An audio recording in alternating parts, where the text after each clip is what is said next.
On va parler de Teshuvah. Je vous ai envoyé un papier avant Shabbat concernant les 3 dernières lois de la Torah.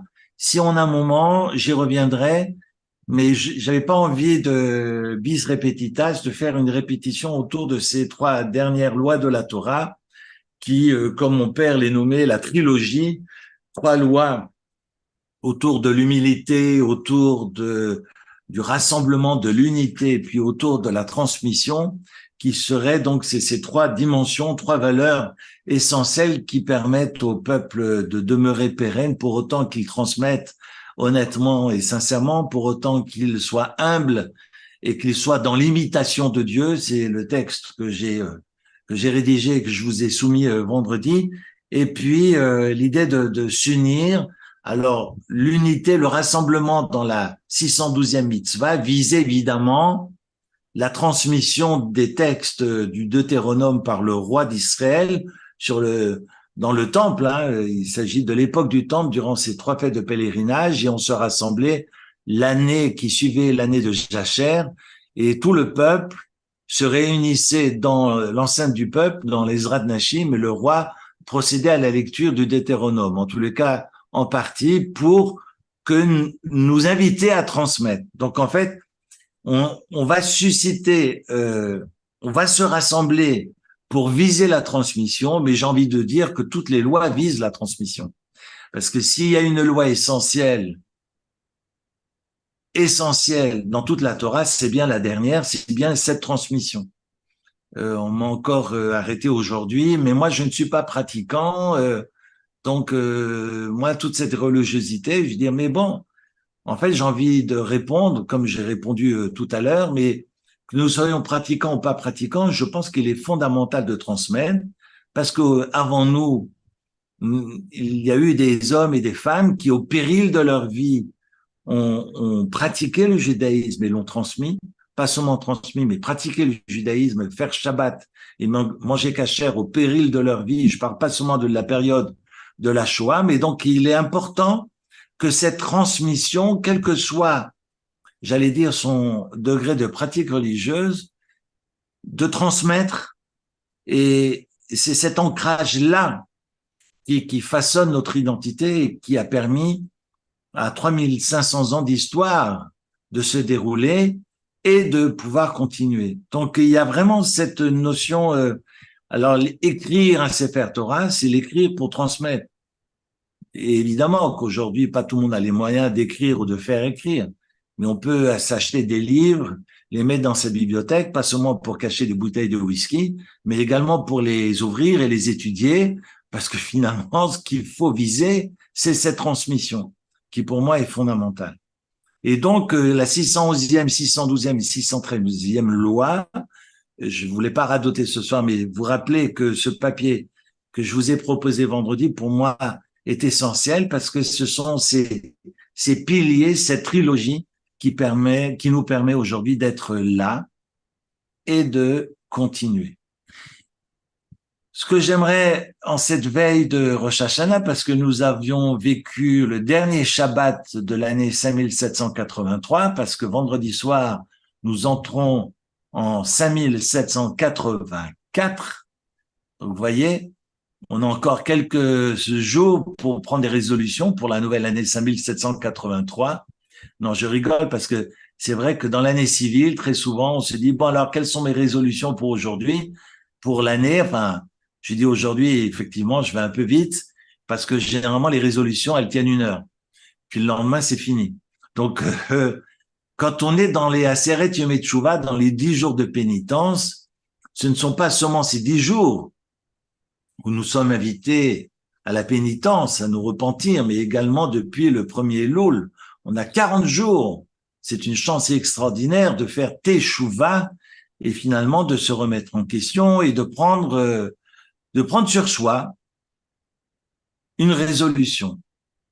Alors, la résolution, les Havdil, dans la vie civile, on se dit, bon, cette année, on va essayer de faire du sport. Ça, c'est la bêtise, et généralement que l'on émet tous les 1er janvier après Boostify et Gueuleton, mais la Havdil, on n'est absolument pas dans cette dans cette lecture de la vie. Moi, j'avance l'idée de Rosh Hashanah qui est le nouvel an, euh, le nouvel an juif, mais qui est un jour de jugement pour toute l'humanité. Vous avez cette discussion dans le traité talmudique entre Rabbi Yoshua et Rabbi Eliezer, à savoir si le monde a été créé en Nissan ou est-ce que le monde a été créé en Tishri. Évidemment, tous les commentateurs du Talmud se posent la question, finalement, c'est quoi le fond du problème? Et on a un Rabbi Yoshua qui nous dit, oui, Nissan, parce que Nissan, c'est la naissance du peuple d'Israël, c'est Pessah, c'est la sortie d'Égypte, c'est la constitution du Ham Israël, et qui a pour but le don de la Torah, donc c'est en Nissan que le monde a été créé. Et Rabbi Eliezer qui nous dit, qu'ils sont toujours finalement en débat l'un et l'autre, et Rabbi Eliezer qui nous dit non, pas du tout, c'est le mois de Tishri. Mais le mois de Tishri, c'est pas la création du monde, c'est la création de l'homme. Parce que quand on va se souhaiter vendredi soir Shana Tova, c'est le premier Tishri, et le premier Tishri marque la naissance de l'être humain. Donc le monde a été créé quand? Ben aujourd'hui, le 25 Elul. Parce que tout a commencé le 25 Elul. Et au terme, évidemment, de ces jours de création, on arrive au premier Tishri qui marque la naissance de l'être humain. Donc toute la création a pour objectif l'humain, pour autant que l'humain n'use pas de la création comme ça impunément, mais l'élève, à travers la Torah, donne une autre dimension à la création divine. Vous voyez que on est un jour spécial, d'ailleurs, j'en profite, 24 Elul, c'était hier, c'était la Elula de Chafetz Chaim. Chafetz Chaim, c'était son surnom, Meir Simcha Cohen Kagan, le Chafetz Chaim, qui est mort en 1933, c'était la Elula, c'était le jour, l'anniversaire de deuil. C'était le jour de son décès hier, le 24 Elul, et on est vraiment dans une Elula extraordinaire parce que je pense qu'on en a déjà parlé du Chafetz Chaim, qui aime la vie.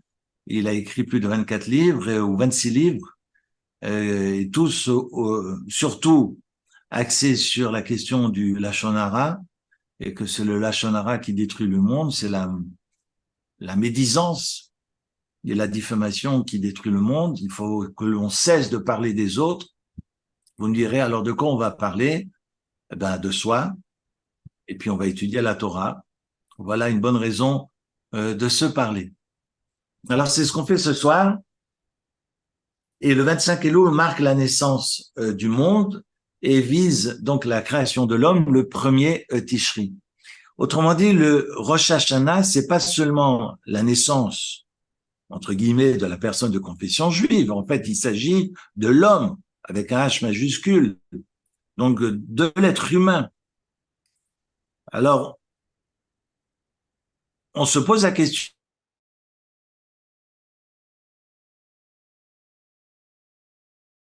le pardon, et c'est à Kippour que l'on est pardonné. Évidemment, il s'agit des lois qui nous incombent dans notre rapport à Dieu, mais c'est à Rosh Hashanah que je demande pardon, c'est pas à Kippour que je demande pardon. Ça s'appelle le jour du pardon parce que c'est le jour où on est pardonné. Et très souvent, on confond les deux et on pense qu'à Rosh Hashanah, on peut aller danser sur la polka sur les tables parce que c'est festif, parce qu'on mange du miel, on s'en met partout, et qu'à Kippour, eh bien, on est dans une fête de contrition solennelle, il faut aller prier et faire causette avec le voisin à la synagogue pendant toute la journée.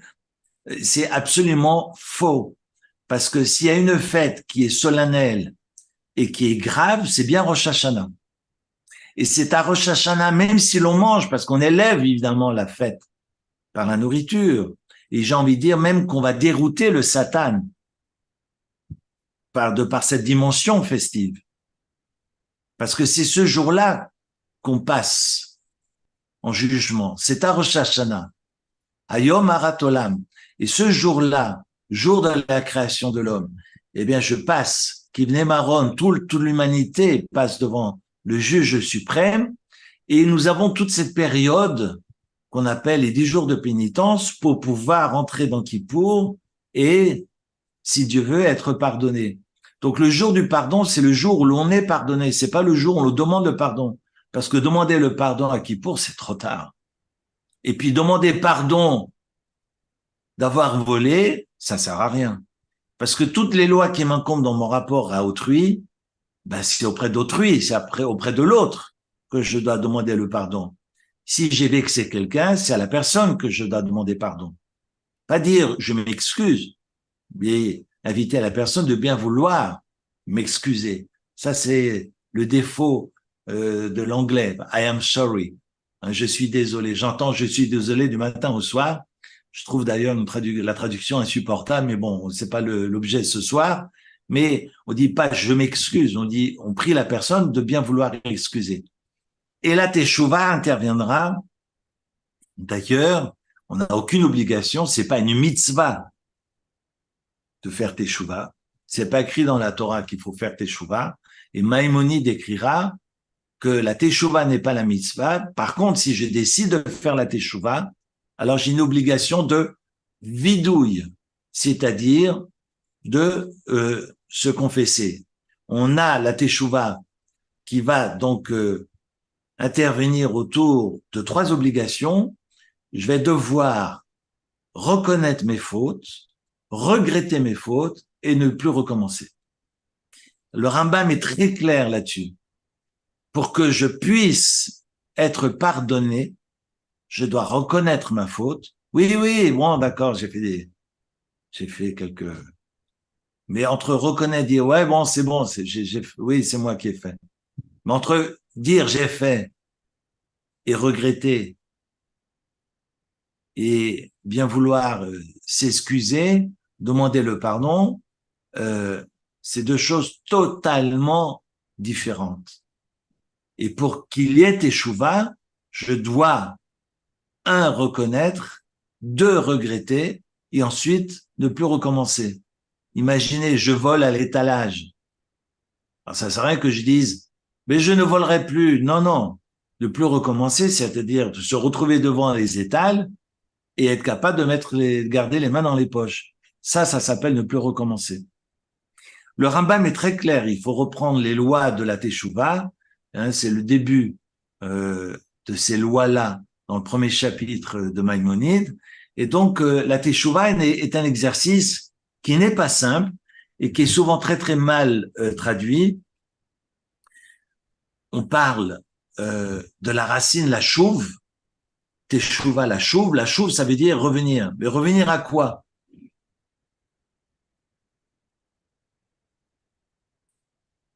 Parce que c'est un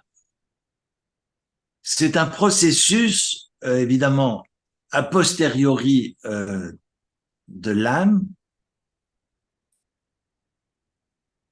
Il faut comprendre que, alors j'ai le texte du Talmud devant moi, donc je suis dans le traité de Psachim à la page 54, ou plutôt folio 54, page A, page 1, où le texte du Talmud nous enseigne que il y a 7 choses, 7 choses qui ont été créées avant le monde physique.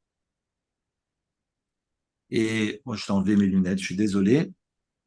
Et donc, 7 choses dans les mondes spirituels qui ont été créés avant le monde physique, c'est évidemment la Torah.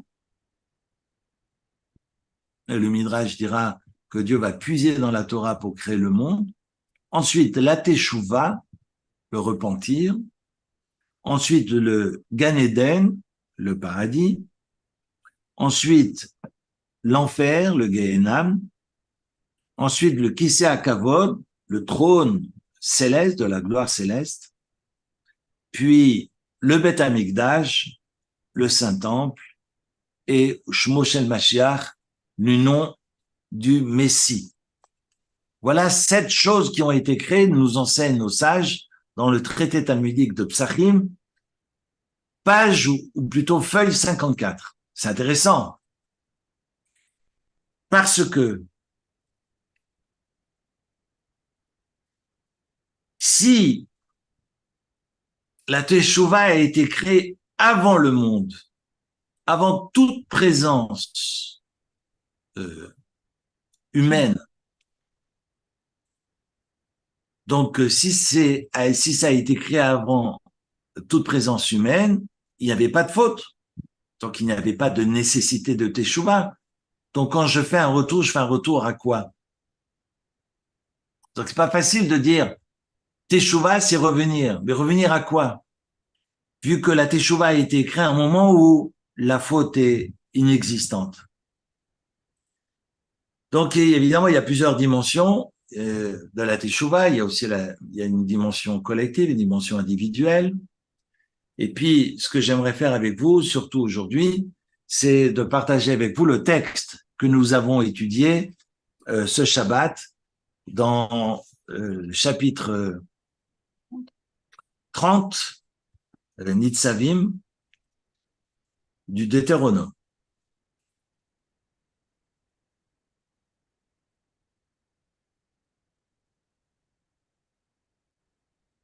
Le chapitre nous dit, alors, je vais essayer de vous le dire directement en français, chapitre 30, verset 1 de Nitzavim, donc du Deutéronome.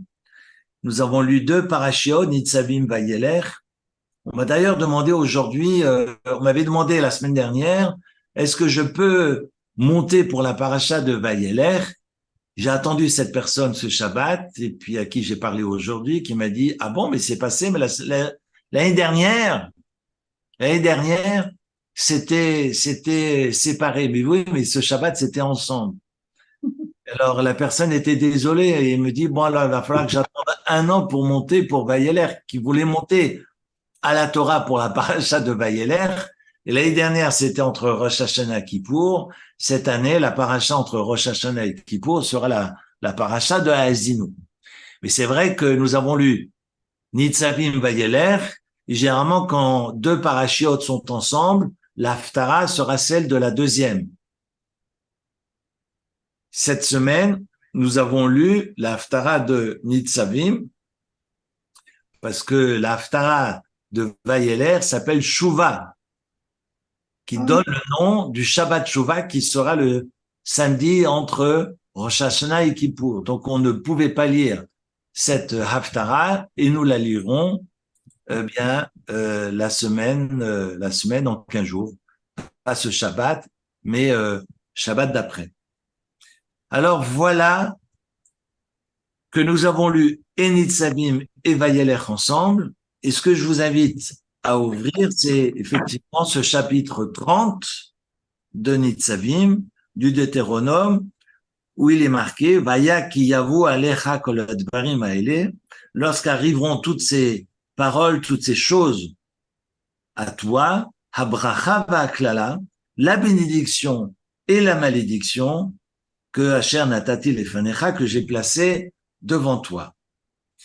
Vache vota el levavecha, tu vas apprendre ça dans ton cœur ou à cœur, bechol hagoyim, parmi tous les peuples, Asher idichacha Hashem elokecha shama, où Dieu évidemment t'a dispersé là-bas. Veshafta, regardez le verset 2, et là, je vais pas le lire mot à mot, mais il y a des expressions que j'aimerais que vous reteniez. Et puis, comme je vous invite vivement à lire ces 10 premiers versets et de calculer le nombre de fois où il est marqué le mot shuv, shav, veshafta, vashevota, veheshiv. Et on a effectivement shevutecha, on a ce mot shav, shuv, la racine c'est shin, vav, vet, qui revient maintes fois. Et on parle évidemment de ce retour, mais on parle de la teshuva. Donc vous m'entendez bien, la teshuva qu'on traduit maladroitement, mais c'est difficile de traduire autrement, par retour. Mais un retour à quoi? Vu que ce retour, c'est un retour à une teshuva qui a été créée avant le monde, où la faute n'existait pas, parce que la faute a été créée avec la création du monde, la création matérielle du monde, la création physique du monde. Alors, je vous laisse évidemment penser. Je continue le texte. Vachevota elevavecha, tu prendras donc ça à cœur. Vous voyez qu'il y a déjà le mot chouv dans cette expression. Veshafta ad Hachem, tu retourneras jusqu'à Dieu. Alors c'est intéressant, parfois vous avez des traductions qui disent vers Dieu, à Dieu. Mais il faut faire attention, parce que là vous avez l'expression Veshafta ad Hachem, tu retourneras jusqu'à Dieu. Et quand vous lisez tout à la fin de ce passage, ce retour à Dieu, c'est marqué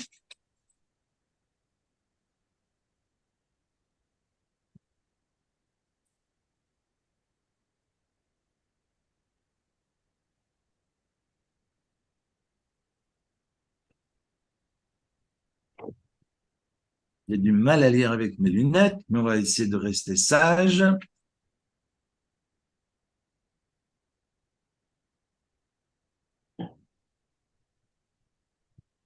Au verset 10, qui t'achouve quand tu retourneras, El Hachem, Elokecha vechol vecha vechol nafshecha. Vous voyez, pas besoin d'aller si loin, c'est le verset 10. C'est marqué, quand tu retourneras, c'est pas marqué jusqu'à Dieu, c'est marqué El. Une direction de. Alors, vous voyez, c'est intéressant parce que il y a aucun mot anodin dans la Torah. De toute façon, la Torah n'est pas payée aux mots. La Torah va pas s'amuser à rajouter des mots pour faire plaisir, ni participer à quelconque concours. Vous voyez que le texte dit au début, Veshafta ad Hachem, au verset 2, tu retourneras jusqu'à Dieu. Et au verset 10, tu retourneras, ou quand tu retourneras, jusqu'à Dieu, El Hachem.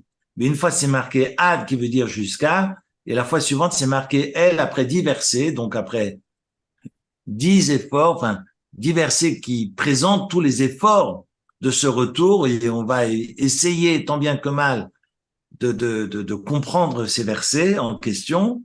C'est marqué qui t'achouve El Hachem.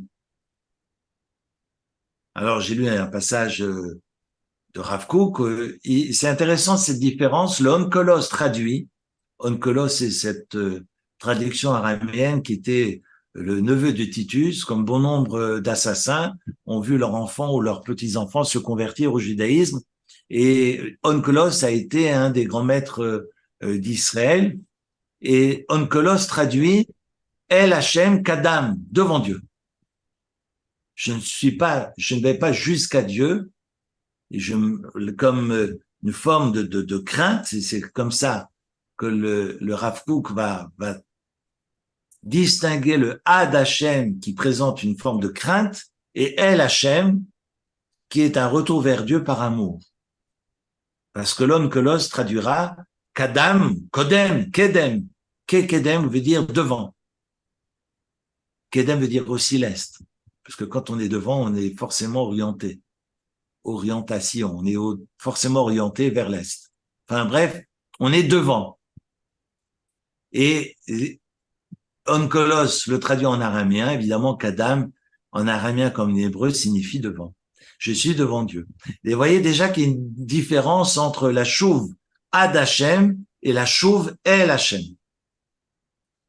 Alors, on va essayer un tout petit peu de rentrer dans les mots. Vous avez au verset donc 2, alors j'enlève mes lunettes parce que je vois plus rien. Veshafta, donc je reprends le verset 2. Veshafta ad Hashem Elokecha, tu retournes vers l'Éternel, ton Dieu. Tu écouteras donc sa voix, Asher Anochi Metzavecha Hayom, que je t'ordonne aujourd'hui. Vous savez que Nitzavim Hayom, au début de la paracha, c'est marqué Atem Nitzavim Hayom, les Shechem, et Vetapechem, vos femmes, vos enfants, Vegercha Asher Bisharecha, quand c'est marqué le guerre d'ailleurs, il s'agit de la personne qui n'est pas de confession juive et qui habite en Terre Sainte. Oui. Attention, chaque fois qu'on parle de guerre dans le texte de la Torah, il ne s'agit pas du converti, parce que le converti, il est juif. Il n'y a pas de différence. Quand c'est mentionné, quand le texte parle de guerre, il s'agit de la personne qui n'est pas de confession juive, mais qui siège, qui demeure en Terre Sainte et qui répond aux exigences des 7 lois noachides et qui respecte donc les 7 lois noachides que vous connaissez évidemment par cœur, pas être, de croire en un Dieu unique, pas être idolâtre, de pas maudire Dieu, de ne pas voler, de ne pas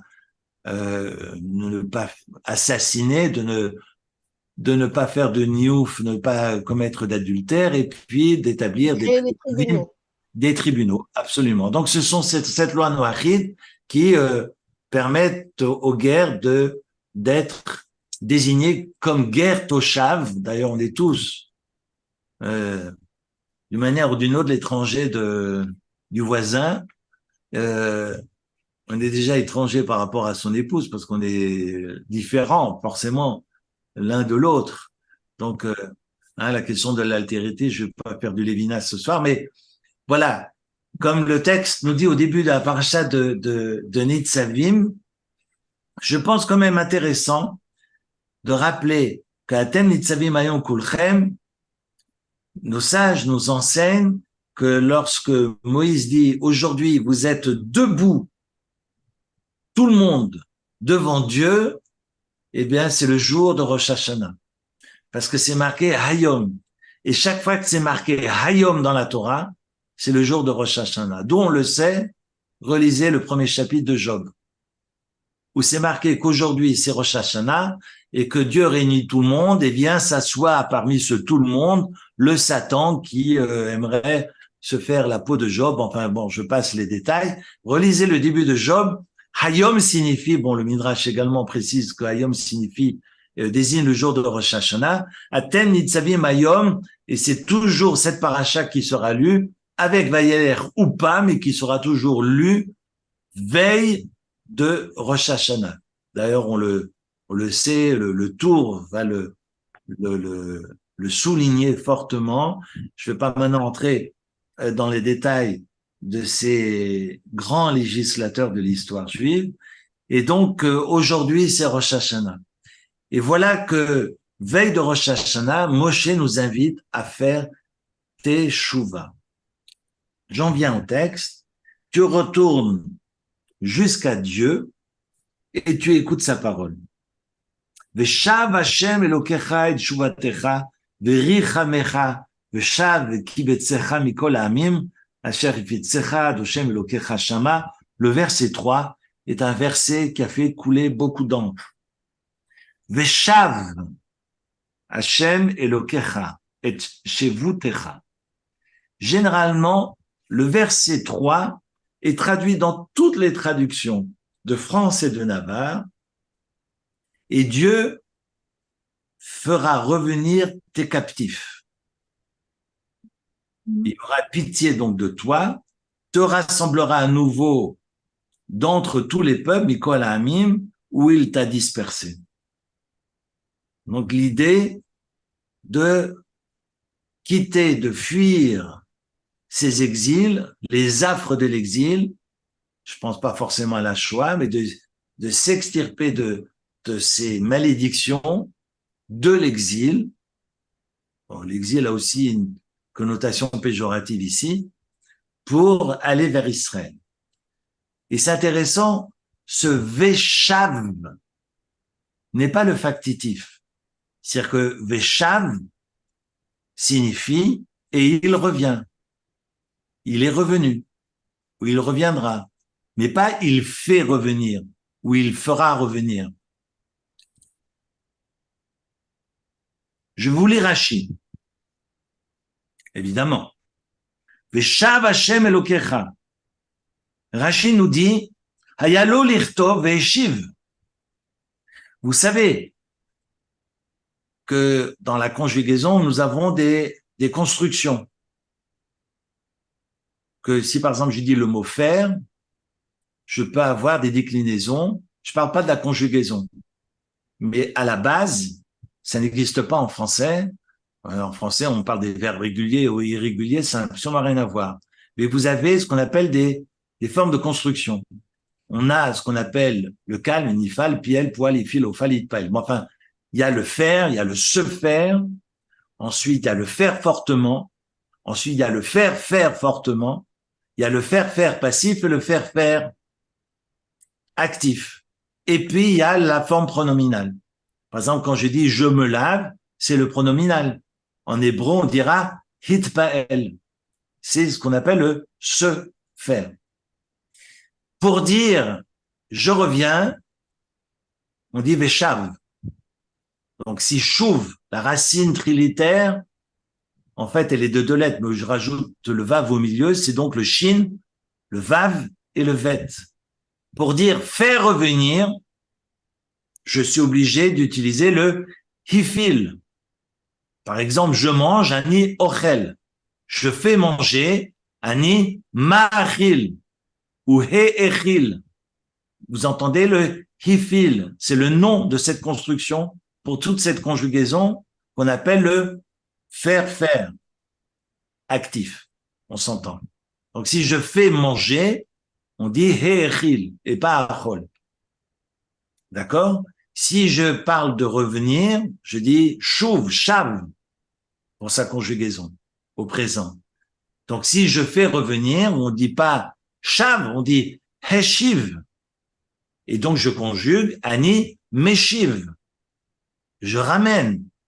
Donc Dieu ou le texte de la Torah devrait dire veheshiv et Dieu ramène et non pas veshav. Vous me suivez? Et vous comprendrez évidemment le commentaire du Rashi. Si vous l'avez en français, tant mieux, mais moi je vous le traduis. Et donc, Hayalo Lichtov, le texte aurait dû dire veheshiv et tshuvatecha, que Dieu fera revenir tes captifs.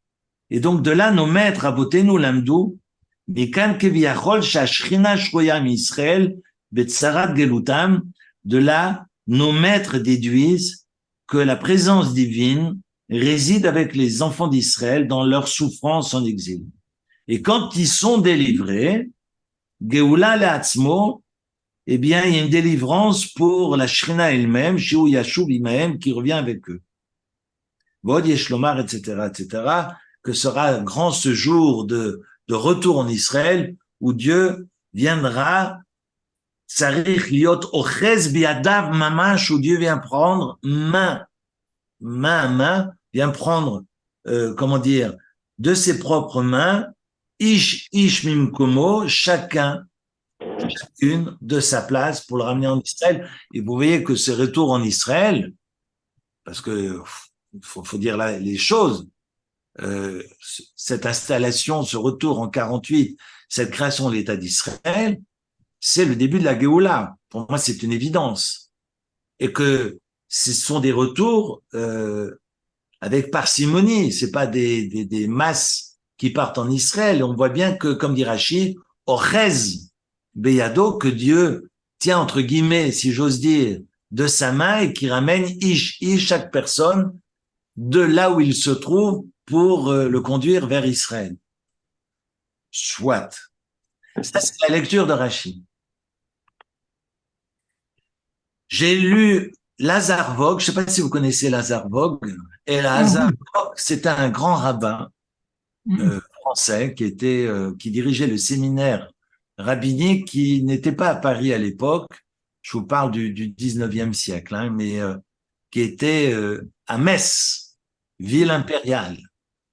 Et donc, Lazar Vogue a fait un commentaire magistral, une traduction où il y a un commentaire talmudique du texte de la Torah. C'était un puits de science. Il est malheureusement décédé, enfin, il aurait 200 ans aujourd'hui ou 250 ans aujourd'hui. Il est décédé en 1897 et décédé à l'âge de 80 ans, sauf erreur de ma part. Il est décédé en 1897 et il est né à Fontainebleau, enfin il a grandi surtout à Paris et il a enseigné au séminaire rabbinique qui était à Metz et puis il faisait sans doute les allers-retours.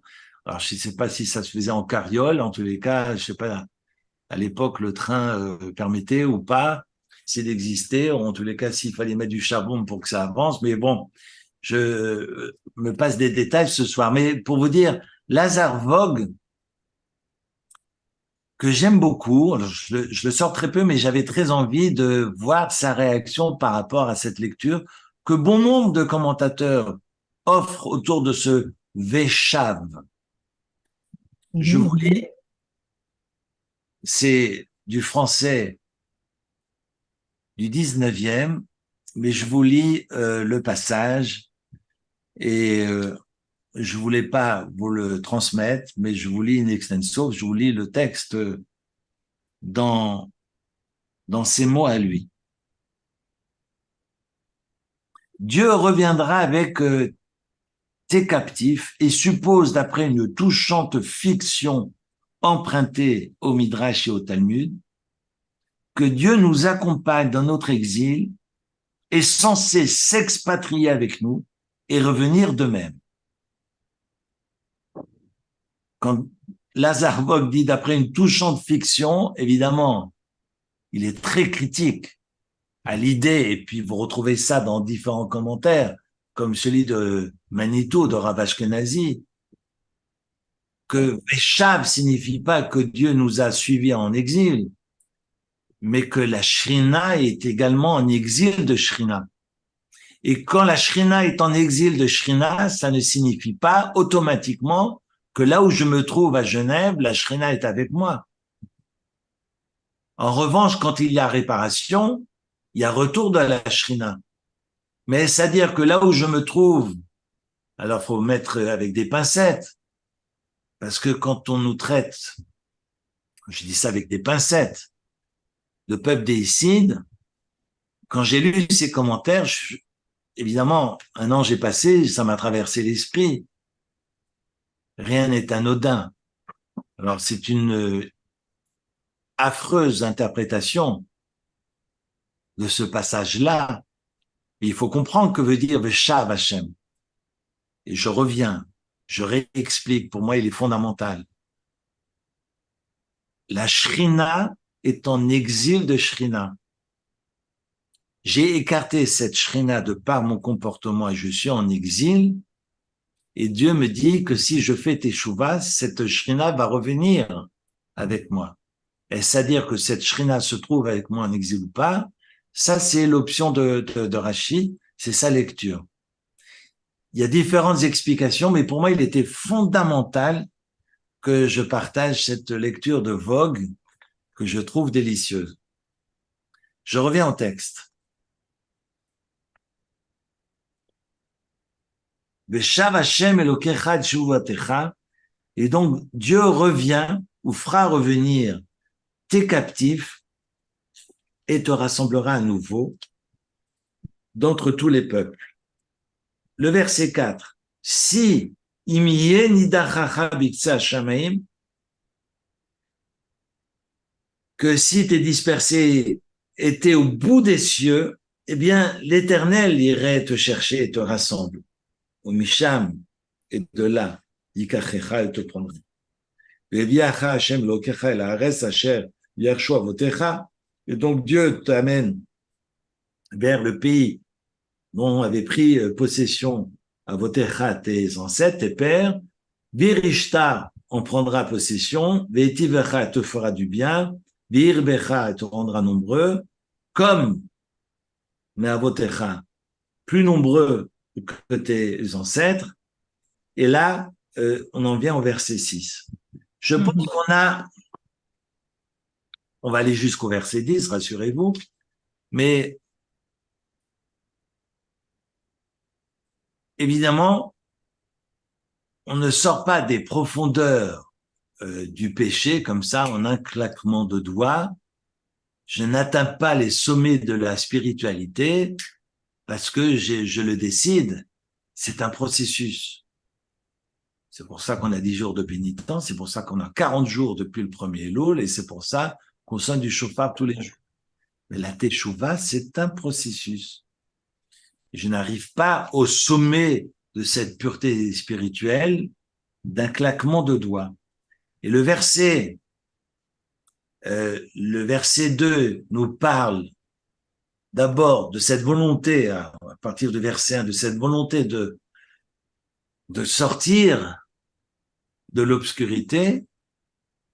On exprime ce retour vers Israël, mais là, je ne suis pas encore dans l'accomplissement des mitzvot. il y a une volonté de ma part et de toi le ciel t'aidera et Dieu va m'aider effectivement à revenir vers Israël. Et vous voyez qu'entre je veux m'en sortir, eh bien des étapes. Et à partir du verset 2 jusqu'au verset 5, eh bien je retrouve dans ce processus-là un retour vers la Terre Sainte. Peut-être il ne peut y avoir de Teshuvah sans être sur la Terre Sainte, mais j'emprunte cette lecture au Rav Kook, mais elle n'est pas anodine. Je poursuis. Donc il y a un processus, et on en vient au verset 6 qui nous dit « Umal Hashem Elokecha et levavecha et levav zarecha » une expression qui revient souvent dans la Torah, et Dieu circoncira ton cœur et le cœur de ta descendance, les havat Hashem Elokecha, afin que tu l'aimes de tout ton cœur, toute ton âme, les manachayecha, pour que tu puisses vivre. Et c'est extraordinaire. C'est que il y a cet éveil, et cet éveil passe par un cœur nouveau. C'est ça la circoncision. Alors le Ramban, j'ai lu le Ramban ce Shabbat qui parle de se détacher de toutes ces scories, parce que ce prépuce présente évidemment, c'est de la Touma, ce sont ces scories desquelles nous nous détachons. Évidemment, ça mérite qu'on y réfléchisse. Pourquoi parler de circoncision à ce niveau-là? Mais on n'est pas encore dans l'accomplissement des mitzvot.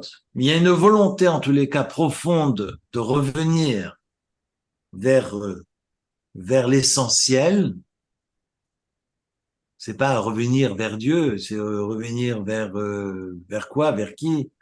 Vers revenir quelque chose, parce que Teshuvah, comme je l'expliquais au début euh, de notre échange, la Teshuvah a été créée avant le monde. Donc on revient vers quoi? Alors si j'utilise cette expression de revenir, qui est pour moi finalement une mauvaise traduction, je dirais revenir vers l'essentiel. Ce retour à l'essentiel. Pas revenir, parce que revenir, c'est toujours perçu péjorativement. Si on revient en arrière, non. Parce que évidemment, là, dans la Teshuvah, Dieu efface tout. Et c'est d'une force extraordinaire. Je ne sais pas si vous réalisez. Imaginez, je vous ai volé quelque chose. Et puis évidemment, après moult engueulades, je vous rends évidemment votre bien. On efface tout, vous me pardonnez. Et puis je vous dis, venez, on s'embrasse.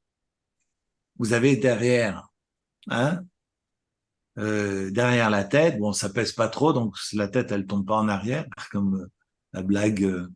Mais bref, et vous avez toujours, là, dans le cortex, vous avez toujours cette petite consciente ou inconsciente idée que, Ackerman, bon, on a pardonné, mais ça laisse des traces. Ça laisse des traces ou pas? Sincèrement. Hein, on s'est embrassé, on s'est serré la main, tout le monde il est beau, tout le monde il est gentil, et on remet le couvert. Est-ce que franchement, vous avez tout oublié?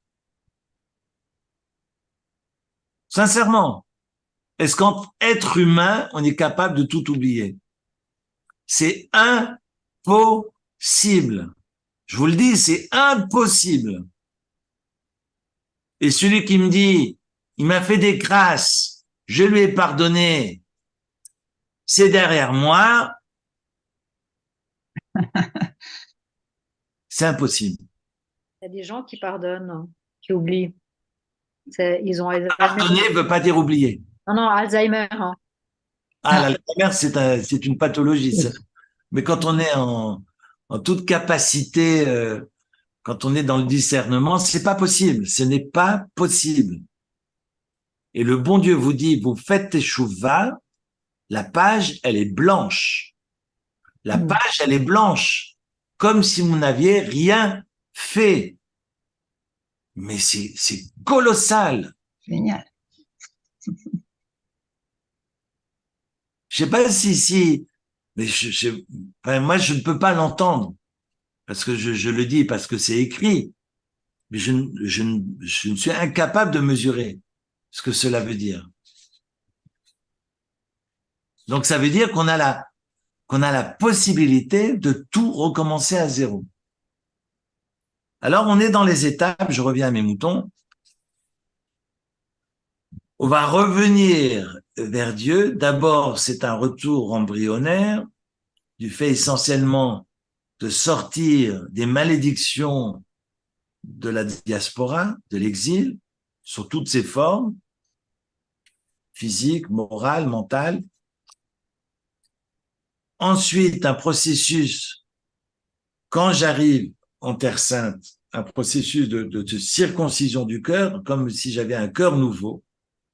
Et puis, j'en viens maintenant, avec ce corps nouveau, au verset 7, ונתן השם אלוקיך את כל העלות האלה על אויביך ועל שונאיך אשר רדפוך. Dieu va se placer à mes côtés et va donc repousser tous mes ennemis. Donc je suis sorti de mes ennemis, je suis allé vers Dieu, mais c'est plus moi qui m'occupe, c'est Dieu qui va se préoccuper de repousser tous les ennemis. ואתה תשוב ושמעת בקול השם ועשית את כל מצוותיו אשר אנוכי מצווך היום. Le verset 8 est colossal. Tu retournes vers Dieu et tu écoutes sa voix pour tachles, comme on dit en yiddish, mettre en pratique, pour accomplir les mitzvot. Voilà l'étape supplémentaire. Sortir de l'exil, sortir des malédictions, pour revenir vers la Terre Sainte et revenir vers une circoncision finalement, une extirpation de toutes ces scories, des scories de la vie. Et Dieu me prend par la main. Et Dieu me prend par la main, je commence à accomplir les mitzvot. Je le traduis dans les actes. Sinon, ça n'a pas de sens. Je le traduis dans les actes et le respect des commandements est une forme, évidemment, de purification. Et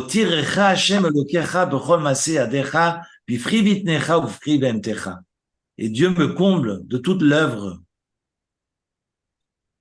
de mes mains, dans le fruit de mon vent, dans le fruit de mon bétail et dans le fruit de la terre, évidemment les tova pour le bien, qui a chouv Hashem la sous salaretz les tov, car évidemment Dieu se réjouit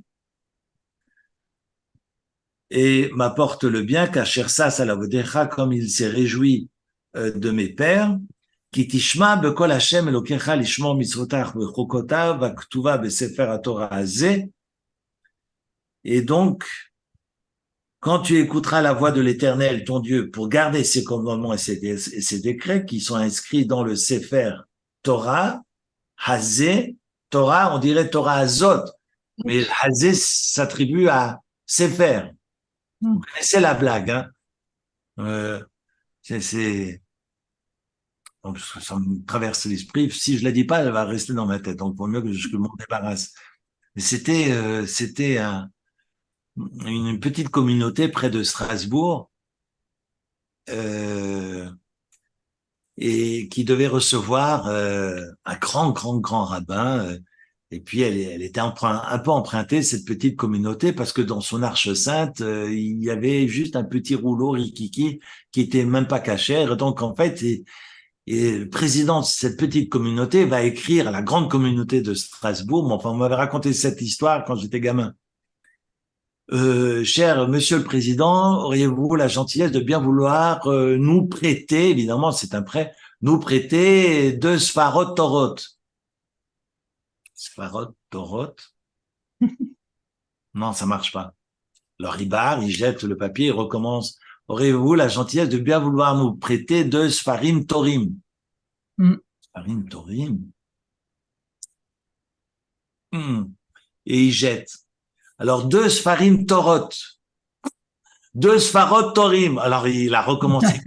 Il devient complètement fou. Il en perd même ses poils de la barbe. Enfin, bref, à la fin, au bout de combien d'heures où il va recommencer, C'est recommencer, ça. il écrit, aurez-vous la gentillesse de nous prêter un Sefer Torah? Voilà. D'ailleurs, PS, post-scriptum, si vous en avez un deuxième, c'est pas refus. Parce qu'ils en voulaient deux, mais ils avaient vu comment dire le pluriel de Torah. C'est marrant parce que si c'est marqué Sefer, non, c'est pas marrant, c'est juste le texte nous dit Sefer à Torah. Torah, c'est Hazot. Mais vu que c'est marqué Sefer, c'est Sefer à Torah. Hazé, le Zé, c'est le singulier masculin par rapport à Sefer, qui au pluriel se dira Sefarim. D'ailleurs, on dit des Sifrei Torah. Des livres de Torah, hein, Sifrei Torah. Pas Sifrei Torim ou Sforim Torot. Hein, grammaire à l'occasion si vous le souhaitez. Et donc le texte nous dit Besefer HaTorah Hazeh ki tashuv el Hashem Elokecha bechol levavecha.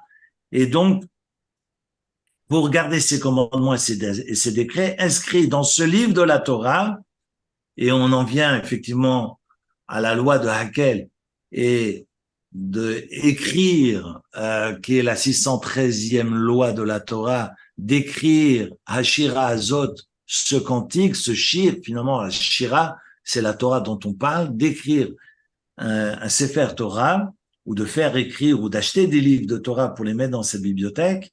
Et ça, c'est la 613e loi afin de transmettre. Et tu retourneras donc vers Dieu parce que tu es plus dans une teshuva par la crainte, mais à travers ce cœur nouveau, à travers le respect des commandements, et donc un retour de par les actes, tu es dans ce retour complet et par amour qui t'achouve El Hachem, dans cette ahava, dans cet amour de Dieu, qui est, comme le souligne l'Onkelos, qui est la traduction de El Hachem, et non plus Ad Hachem jusqu'à Dieu, mais El Hachem vers Dieu. Là, je peux me tenir debout. Si je me tiens pas debout devant Dieu, je ne suis plus dans une relation d'amour, mais je suis dans une relation de crainte où je m'incline. Je suis El Hachem. Vous voyez que j'avais envie de partager ces versets avec vous ce soir pour illustrer cette échouva qui n'est pas évidente, qui n'est pas simple, mais qui est un retour à soi, un retour à l'essentiel. On sait que l'enfant, quand il naît, un ange passe, nous dit le Talmud, et passe le doigt sur ses lèvres. C'est la raison pour laquelle on a ce petit bout enfoncé là, concave, sous le nez. L'ange passe et l'enfant oublie tout. Comme si, finalement, lorsque je reviens à l'essentiel, je reviens à mon état premier, d'avant la naissance. En fait, c'est un neshama qui intègre ce corps, réincarné ou pas, peu importe, mais de toute façon, on est tous des réincarnations, mais on est dans une pureté qui, de par nos actions, vont évidemment parfois se fourvoyer. Et donc, la teshuva, c'est un retour à une originalité. En tous les cas, à un stade originel. Et j'ai même envie d'aller plus loin, comme nous dit le traité de Psachim, à un retour à ce qui précédait la matière. Donc, à ce qui, pour moi, représente l'essentiel. Si la Teshuvah a été créée avant le monde. Voilà pour quelques mots pour exprimer le fait que, comme dit Yitzhak Harama, la Kedat Yitzhak, comme bon nombre d'ailleurs de commentateurs qui diront que, évidemment, c'est un processus qui est long, qui n'est pas évident, mais qui nous permet, dans ce cheminement, d'aller à l'essentiel et de recouvrer un tantinet de sens. Un sens, du sens en tous les cas pour soi-même et pour notre lecture du monde alentour. Voilà pour ce soir. En vous Merci. souhaitant Shana Tova Umetuka, tous mes meilleurs vœux, d'abord de santé, parce que ça sert à rien de faire des plans sur la comète si la santé n'est pas là. Donc, je prie le bon Dieu pour que nous ayons la santé et la force de continuer et de refaire le monde tous les lundis soirs. Et Amen. plus, et puis de nous souhaiter une année sucrée comme le miel. Alors évidemment, ça colle les doigts, mais c'est pas grave. On ait beaucoup de miel, en tous les cas une année pleine de vaches, plein de miel, qui nous apporte que le meilleur et d'augurer une année encore plus belle que celle qui s'écoule, que celle qui se termine. Et loin de nous, finalement, toutes les xérotes cachottes, que tous ces décrets du ciel qui nous ont causé tant d'ennuis cette année soient derrière nous et que nous puissions embrasser une année qui soit belle, lumière et de santé et surtout de joie. Voilà. Shana Tova en tout cas. Shana Tova. Shana Shana Tova Tova, à en tout tous. cas, tout le monde. Bonne soirée. Merci beaucoup. Shana Tova, merci beaucoup. Bonne soirée. Merci. Merci. Merci.